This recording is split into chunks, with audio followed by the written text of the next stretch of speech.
Meanwhile, speaking of control, the good men of Texas, and some women, do not want women getting abortions.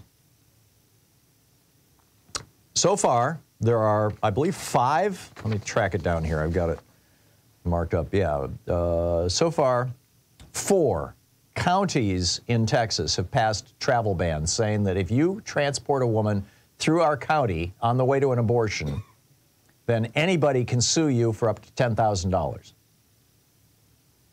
Lubbock, Cochran, Mitchell, and Goliad, should be Gilead, right?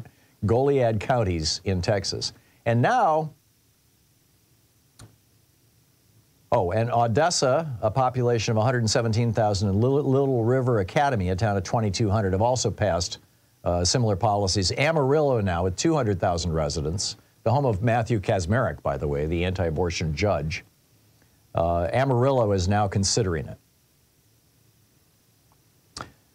Back in November, State Senator Nate Johnson, a Dallas Democrat, had introduced legislation that would have prohibited cities and counties from putting into place these pregnancy travel bans. But, of course, it never even got a hearing, much less a vote, because Republicans control the Texas legislature. Be interesting to see if they still do after next November. But this is what's going on in Texas. Meanwhile, across the nation, Republicans are trying to prevent people from putting abortion legalization ballot measures on the ballot in state after state. I mean, this is, they've already lost in Kansas, Kentucky, Michigan, and Ohio. Probably most spectacularly in Ohio, although the Kansas loss was also got a lot of publicity.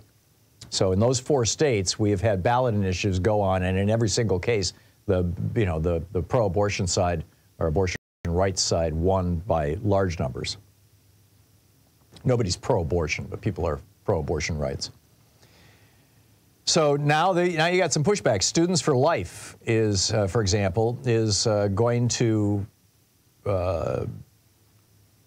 they're trying to, quote, persuade people not to give organizers the signatures they need in Arizona, Florida, Nevada, and Missouri.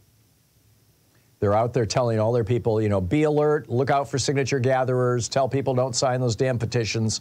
Additionally, quote, anti-abortion groups in Arkansas, Florida, Nebraska, and South Dakota are using a similar approach. The Nebraska Catholic Conference, for example, is urging its members to not only refuse to sign, but also to hamper canvassers' efforts to get signatures from others. What do? Tackle them to the ground? Sit on them? Invite them into your house and have, tea and cookies with them for a half hour and debate abortion? I mean, how do you hamper them? I don't know, but the Catholic Conference in Nebraska thinks they've got it figured out.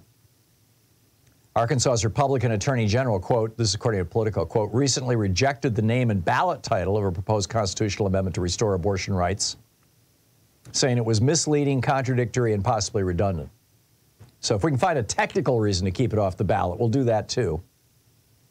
Likewise, Florida Voice for the Unborn leader Andrew Chevelle, quote, said his organization has deployed 50 captains across the state to pass out flyers in English and Spanish urging people not to sign these petitions for abortion rights, and set up a website where people can report sightings of abortion rights canvassers and alert local pro-life advocates in the area to counteract the pro-aborts, they call them. So, okay, there's a guy collecting signatures down the street. Go take care of him. What are you supposed to do? Shoot him? Like I said, tackle him to the ground? I mean, what are they proposing? Well, inquiring minds want to know.